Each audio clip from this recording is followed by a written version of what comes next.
అక్బరుద్దీన్ ఓవైసీ గారు, CPI party నుంచి పెద్దలు కూనంనేని సాంబశివరావు గారు, కాంగ్రెస్ పార్టీ పక్షాన మదన్ మోహన్ రావు గారు, రామచంద్ర నాయక్ గారు, టిఆర్ఎస్ నుంచి పల్లా రాజేశ్వర రెడ్డి గారు గవర్నర్ గారి ధన్యవాదాలు తెలిపే చర్చలో పాల్గొని వారి అభిప్రాయాలు తెలియజేయడం జరిగింది. అధ్యక్ష, ఈ చర్చలో పాల్గొన్న వారందరికీ హృదయపూర్వకంగా నా అభినందన తెలియజేస్తున్నా. అధ్యక్ష, భారత రాజ్యాంగం మనకు అందించిన స్ఫూర్తి, ఆదర్శాలు, ప్రజాస్వామ్య సాంప్రదాయాలకు కట్టుబడి కాంగ్రెస్ పార్టీ ఈ శాసనసభ సమావేశాలను నిర్వహిస్తున్నది.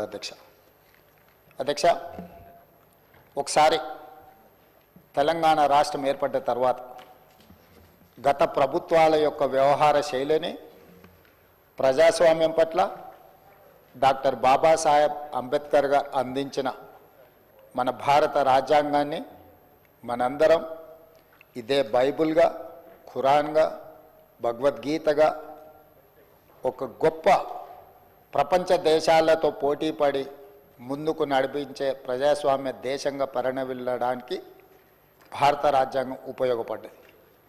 ఈ భారత రాజ్యాంగ స్ఫూర్తితోనే మన వ్యవస్థలన్నీ కూడా ఏర్పడ్డాయి. అలాంటి వ్యవస్థల్ని గౌరవించాల్సిన బాధ్యత ప్రజల చేత ఎన్నుకోబడ్డ ప్రజాప్రతినిధులది, ప్రభుత్వాలది. కానీ గత ప్రభుత్వం, ఈ సందర్భంగా నేను గుర్తు చేయదలుచుకున్న అధ్యక్ష తమరి ద్వారా తెలంగాణ ప్రజలకు 2022 బడ్జెట్ సమావేశాల సందర్భంగా గవర్నర్ గారి ప్రసంగం లేకుండానే బడ్జెట్ సమావేశాలను ప్రారంభించడం జరిగింది.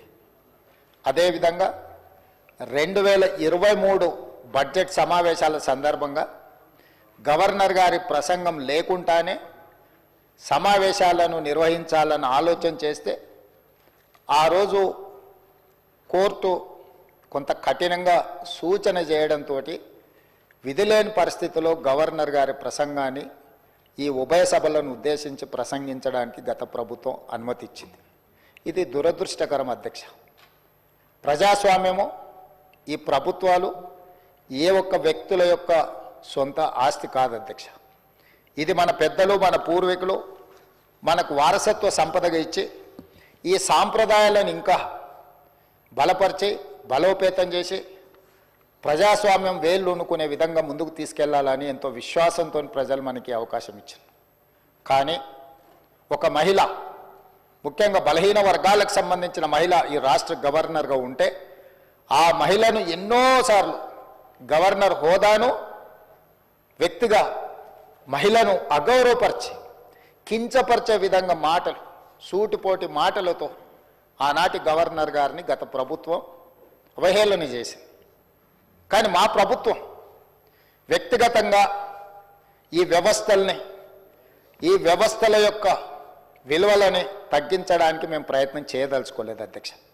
అందుకే మా ప్రభుత్వం ఏర్పడ్డ తర్వాత రాజ్యాంగబద్ధ సంస్థలైన కేంద్ర ప్రభుత్వం కావచ్చు, లేకపోతే గవర్నర్, అదేవిధంగా న్యాయ వ్యవస్థలు కావచ్చు, ఎన్నికల వ్యవస్థలు కావచ్చు, వీటన్నిటితో సత్సంబంధాలను ఏర్పాటు చేసుకొని ఆ వ్యవస్థల్ని, సంస్థల్ని గౌరవించుకుంటూనే తెలంగాణ రాష్ట్ర ప్రభుత్వాన్ని ముందుకు నడిపించే ప్రయత్నం చేస్తున్నాం.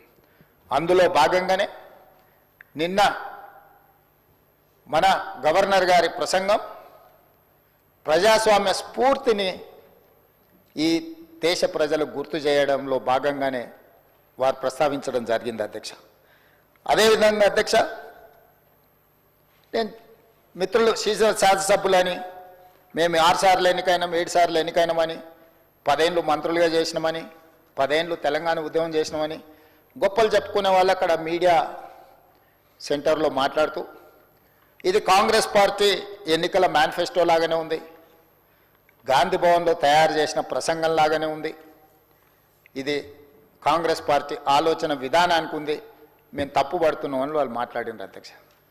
నిజంగా నాకు ఆశ్చర్యం కలిగించింది అధ్యక్ష. 10 సంవత్సరాలు ప్రభుత్వాన్ని నడిపి 10 సంవత్సరాలు కేంద్రంలో, రాష్ట్రంలో, అదేవిధంగా ఉమ్మడి రాష్ట్రంలో మంత్రులుగా చేసిన పార్టీ అధ్యక్షతన ఆ నాయకుడు అధ్యక్షతన నడుస్తున్న పార్టీ, ఆయన మంత్రివర్గంలో పనిచేసిన శాసనసభ్యులు ఈ రకంగా మాట్లాడడం నాకు ఆశ్చర్యాన్ని కలిగించింది. ఎందుకంటే అజ్ఞానమే గొప్ప విజ్ఞానం అనుకుంటున్నట్టున్నారు, తెలివి తక్కువతనమే తమ గొప్పతనంగా అనుకుంటున్నట్టున్నారు. అధ్యక్ష, ఏ రాజకీయ పార్టీ అయినా ప్రజల దగ్గరికి ఎన్నికల ముందు మమ్మల్ని సమర్థించమని అడగడానికి వెళ్ళినప్పుడు ఆయా రాజకీయ పార్టీలు రేపు ప్రభుత్వాన్ని ఏర్పాటు చేస్తే ఎలాంటి కార్యాచరణతో ముందుకు వస్తాయో, ప్రభుత్వాన్ని ఏర్పాటు చేసిన తర్వాత ఆ ప్రభుత్వంలో ఆ పార్టీ తీసుకోబోయే నిర్ణయాలనే ఎలక్షన్ మేనిఫెస్టో అంటాం అధ్యక్ష. ఆ ఎన్నికల మేనిఫెస్టోను ప్రజలకు వివరించి ప్రజల యొక్క మన్ననలు పొంది ప్రజా తీర్పును తమకు అనుకూలంగా చట్టసభల్లో ప్రజాప్రతినిధులను ఎన్నుకునే విధంగా ప్రభావితం చేసి వాళ్ళ చేత ఎన్నికైన ప్రభుత్వం మెజారిటీ సభ్యులతో ప్రభుత్వాన్ని ఏర్పాటు చేసి మంత్రివర్గాన్ని ఏర్పాటు చేసుకొని ఆ మంత్రివర్గము ఎన్నికల మేనిఫెస్టోలో ఇచ్చిన హామీల ప్రాతిపదికన ప్రభుత్వపరమైన పాలనా నిర్ణయాలు తీసుకొని ఆ పాలనా నిర్ణయాలనే మంత్రివర్గ ఆమోదం చేయించి మంత్రివర్గం ఆమోదం పొందిన అంశాలనే గవర్నర్ గారు ఉభయ సభలను ఉద్దేశించి ప్రసంగిస్తారు అధ్యక్ష. ఇది ఇక్కడనే కాదు, కేంద్ర ప్రభుత్వంలో కూడా లోక్సభ రాజ్యసభలను ఉద్దేశించి రాష్ట్రపతి గారు చేసే ప్రసంగం కూడా కేంద్ర మంత్రివర్గ ఆమోదం, ప్రధానమంత్రి గారి అధ్యక్షతన జరిగిన మంత్రివర్గంలో ఆ ప్రభుత్వం యొక్క విధానాలను ఆమోదించిన తర్వాతనే ఆ అంశాలను రాష్ట్రపతి గారు ఉభయ సభలను ఉద్దేశించి ప్రసంగిస్తారు అధ్యక్ష. రాష్ట్రపతి ప్రతినిధిగా గవర్నర్ గారు, రాష్ట్ర ప్రభుత్వాలు ముఖ్యమంత్రి గారి అధ్యక్షతన మంత్రివర్గం ఆమోదించిన అంశాలను మాత్రమే గవర్నర్ గారు ఈ సభలను ఉద్దేశించి ప్రసంగిస్తారు అధ్యక్ష. ఇప్పుడు నేను వాళ్ళకు గుర్తు చేయాలనుకున్నది ఏంటంటే, మా ఎన్నికల సందర్భంగా మా మేనిఫెస్టో, ఎలక్షన్ మేనిఫెస్టో కమిటీ చైర్మన్గా సహచార మంత్రివర్గ సభ్యులు శ్రీధర్ బాబు గారి నేతృత్వంలో తెలంగాణ ప్రజలకు మేము ఇచ్చిన మాట ప్రకారం ఆ ఎలక్షన్ మేనిఫెస్టోనే ప్రాతిపదికగా దాన్నే ఒక బైబిల్గా, ఖురాన్గా, భగవద్గీతగా భావించి చిత్తశుద్ధితోని అందులో ఉన్న అంశాలనే మా ప్రభుత్వం ఈ 15 నెలలుగా అమలు చేసుకుంటూ అమలు చేసిన అంశాలనే మంత్రివర్గంలో ఆమోదించి మంత్రివర్గంలో ఆమోదించిన అంశాలనే గవర్నర్ గారి ప్రసంగం ద్వారా ఉభయ సభలను ఉద్దేశించి 4 కోట్ల తెలంగాణ ప్రజలకు వివరించడం జరిగింది. ఇప్పుడు నేను మిమ్మల్ని అడుగుతున్నా అధ్యక్ష, తమ ద్వారా వాళ్ళని అడగదలుచుకున్న నేను, ఇది ఒక ప్రాతిపదిక, దీనికి ఒక చట్టబద్ధత ఉంది.